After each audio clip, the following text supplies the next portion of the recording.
When you are at the billing counter of a store and you realize that you haven't brought your cards, if the store has enabled biometric authentication and you have linked your credit card to your biometric identity, store can easily charge the bill to your account using biometric authentication.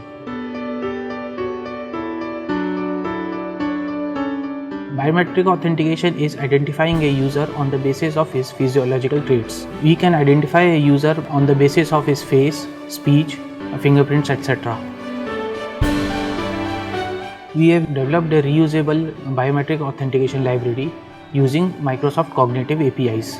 In the current scope, we have used face detection and speech recognition APIs. User's picture and speech sample is taken and sent to Microsoft Intelligent API for profile creation. Once profile is created, profile data along with other user details are stored in application's user database.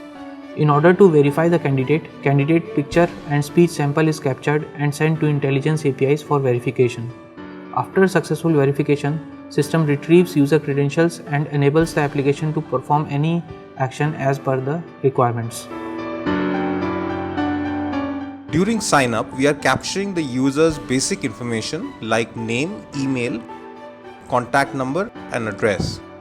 Then the user's profile picture and voice samples are captured. The user's image and speech samples are processed by Microsoft Cognitive APIs to generate a unique profile ID. Profile ID and other basic information can be stored on the application's database for future verification. During verification, the candidate's picture is validated against the existing profiles. After successful verification, the application can access the user's details.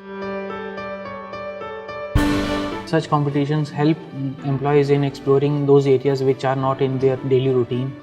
Also, it helps in developing the thought process as you have to work on all the stages of the product.